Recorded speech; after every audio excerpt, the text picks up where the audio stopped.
हरे कृष्णा। स्वागत है आप सभी को हमारे चैनल ज्ञान गंगा में। आज की वीडियो में हम जानेंगे भैया दूज की कथा। एक बुढ़िया माई थी, उसके 7 बेटे और एक बेटी थी। बेटी की शादी हो चुकी थी। जब भी उसके बेटे की शादी होती, फेरों के समय एक नाग आता और उसके बेटे को डस लेता। बेटे की वही मृत्यु हो जाती और बहू विधवा। इस तरह उसके 6 बेटे मर गए। 7वीं की शादी होनी बाकी थी। इस तरह अपने बेटे के मर जाने के दुख में बुढ़िया माई रो रो के अंधी हो गई थी। भाई दूज आने को हुई तो भाई ने कहा कि मैं बहन से तिलक कराने जाऊंगा। माँ ने कहा ठीक है। उधर जब बहन को पता चला कि उसका भाई आ रहा है तो वह खुशी से पागल होकर पड़ोसन के घर गई और पूछने लगी कि जब बहुत प्यारा भाई घर आए तो क्या बनाना चाहिए। पड़ोसन उसकी खुशी को देखकर जलभून हो गई और कह दिया कि दूध में रसोई लेप, घी में चावल पका। बहन ने ऐसा ही किया। उधर भाई जब बहन के घर जा रहा था तो उसे रास्ते में सांप मिला। सांप उसे डसने को हुआ। भाई बोला कि तुम मुझे क्यों डस रहे हो। तब सांप ने कहा कि मैं तुम्हारा काल हूँ और मुझे तुमको डसना है। तब भाई ने बोला कि मेरी बहन मेरा इंतजार कर रही है। मैं जब तिलक लगाकर वापस लौटूंगा तब तुम मुझे डस लेना। सांप ने कहा कि भला आज तक कोई अपनी मौत के लिए लौट के आया है जो तुम आओगे। तब भाई ने कहा कि अगर तुझे यकीन नहीं है तो तुम मेरे झोले में बैठ जा। जब मैं अपनी बहन के तिलक कर लूँ तब तुम मुझे डस लेना। सांप ने ऐसा ही किया। भाई बहन के घर पहुंच गया। दोनों बड़े खुश हुए। भाई बोला बहन जल्दी से खाना दे, बड़ी भूख लगी है। बहन ने कहा क्या करे, ना तो दूध की रसोई सूखे ना ही घी में चावल पके। भाई ने पूछा बहन इतनी देरी क्यों कर रही है, तू क्या पका रही है। तब बहन ने बताया कि भैया ऐसे ऐसे किया है। तब भाई बोला कि पगली, कहीं घी में चावल पके हैं या दूध से कोई रसोई लिपे है। गोबर से रसोई लिप और दूध में चावल पका। बहन ने ऐसा ही किया। खाना खा के भाई को बहुत जोर से नींद आई। इतने में बहन के बच्चे आ गए और बोले मामा मामा हमारे लिए क्या लाए हो। भाई बोला मैं तो कुछ नहीं लाया। बच्चों ने वह झोला ले लिया जिसमें सांप था। जैसे ही उसे खोला उसमें से हीरे का हार निकला। बहन ने कहा कि भैया तूने बताया नहीं कि तू मेरे लिए इतना सुंदर हार लाए हो। तब भाई बोला बहना तुझे पसंद है तो तू ले ले, मुझे हार का क्या करना।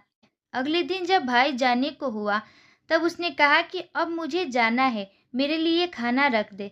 बहन ने उसके लिए लड्डू बना के एक डब्बे में रख के दे दिया। भाई कुछ दूर जाकर थक कर एक पेड़ के नीचे सो गया।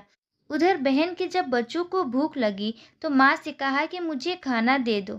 माँ ने कहा खाना अभी बनने में देरी है, मामा के लिए जो रखी थी वही दे दो। तो वह बोली कि लड्डू बनाने के लिए बाजरा पीसा था, वही बचा पड़ा है चक्की में, जाकर खा लो।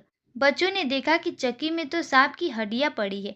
यही बात माँ को आकर बताई तो वो बावड़ी सी हो गई और भाई के पीछे भागी। रास्ते भर लोगों से पूछती कि किसी ने मेरा गैल बटोई देखा, किसी ने मेरा बावड़ा सा भाई देखा। तब एक ने बताया कि कोई लेटा तो है पेड़ के नीचे, देख ले वही तो नहीं। भागी भागी पेड़ के नीचे पहुंची, अपने भाई को नींद से उठाया। भैया भैया कहीं तूने मेरे लड्डू तो नहीं खाए। तब भाई ने बोला कि ये ले तेरे लड्डू नहीं खाए मैंने, ले दे के लड्डू ही तो दिए थे। उसके भी पीछे पीछे आ गई। बहन बोली नहीं भाई तू झूठ बोल रहा है, जरूर तूने खाया है, अब तो मैं तेरे साथ चलूंगी। तब भैया ने कहा कि तू ना मान रही है तो चल फिर। चलते चलते बहन को प्यास लगती, वह भाई को कहती कि मुझे पानी पीना है। तब भाई अब मैं तेरे लिए पानी कहाँ से लाऊं, देख दूर कहीं चील उड़ रही है, चली जा वहाँ शायद तुझे पानी मिल जाए।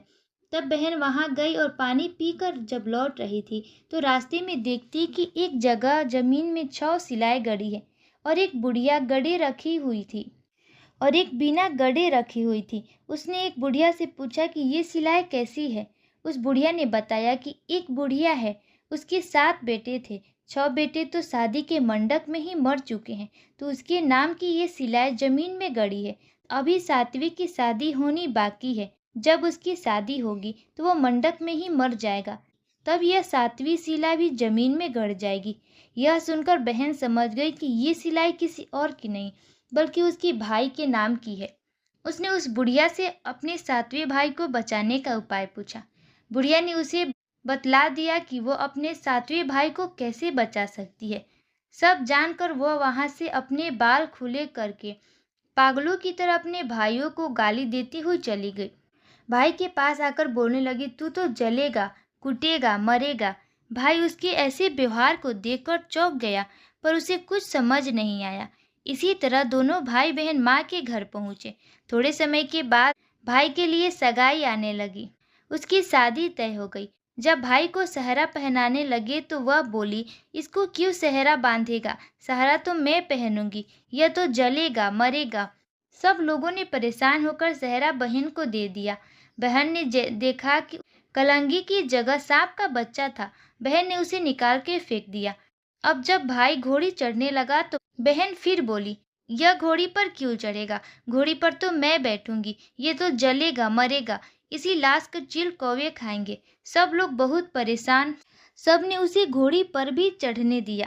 अब बारात चलने को हुई तब बहन बोली, यह क्यों दरवाजे से निकलेगा? ये तो पीछे के रास्ते से जाएगा। दरवाजे से तो मैं निकलूंगी। जब वो दरवाजे के नीचे से जा रही थी तब दरवाजा अचानक गिरने लगा। बहन ने एक ईंटा उठाकर अपनी चुनरी में रख ली। दरवाजा वहीं की वहीं रुक गया। सब लोग को बड़ा अचंभव हुआ। रास्ते में एक जगह बारात रुकी तो भाई को पीपल के पेड़ के नीचे खड़ा कर दिया। बहन कहने लगी कि ये क्यों छांव में खड़ा होगा? ये तो धूप में खड़ा होगा। छांव में तो मैं खड़ी होंगी। जैसे ही वो पेड़ के नीचे खड़ी हुई, पेड़ गिरने लगा। बहन ने एक पत्ता तोड़कर अपनी चुनरी में रख लिया। पेड़ वहीं की वहीं रुक गया। अब तो सबको विश्वास हो गया कि यह बावली कोई जादू टोना सीख कर आई है, जो बार बार अपने भाई की रक्षा कर रही है। ऐसे करते करते फेरों का समय आ गया।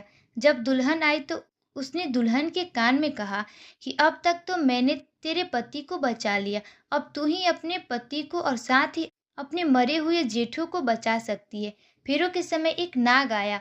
वह जैसे ही दूल्हे को डसने को हुआ, दुल्हन ने उसे एक लोटे में भर के ऊपर से प्लेट में बंद कर दिया। थोड़ी देर बाद नागिन लहर लहर करती आई। दुल्हन से बोली कि तुम मेरे पति को छोड़ दे। तब दुल्हन बोली कि पहले तुम मेरी पति को छोड़। नागिन ने कहा कि ठीक है, मैंने तेरे पति को छोड़ा। तब दुल्हन ने कहा कि ऐसे नहीं, पहले 3 बार बोल। नागिन ने 3 बार बोला। फिर बोली कि अब मेरे पति को छोड़। दुल्हन बोली कि एक मेरे पति से क्या होगा? हंसने बोलने के लिए जेठ भी तो होना चाहिए, एक जेठ भी छोड़। नागिन ने जेठ की भी प्राण दे दी। फिर दुल्हन ने कहा कि एक जेठ से लड़ाई हो गई तो एक और जेठ चाहिए, वो विदेश चला गया तो तीसरा जेठ भी छोड़। इस तरह एक एक करके दुल्हन ने अपने 6 जेठों को जीवित करा लिया। उधर रो रो के बुढ़िया का बुरा हाल था कि अब तो मेरा 7वां बेटा भी बाकी बेटों की तरह मर जाएगा। गांव वालों ने उसे बताया कि उसके 7 बेटे और बहुएं आ रही है। तो बुढ़िया बोली, अगर यह बात सच हो गई तो मेरी आंखों की रोशनी वापस आ जाए और मेरे सीने से दूध की धार बहने लगे। ऐसा ही हुआ। अपने सारे बहू बेटों को देखकर वह बहुत खुश हुई। बोली, यह सब तो मेरी बावली का किया है। कहाँ है मेरी बेटी? सब बहन को ढूंढने लगे। देखा तो वह भूसे की कोठरी में सो रही थी।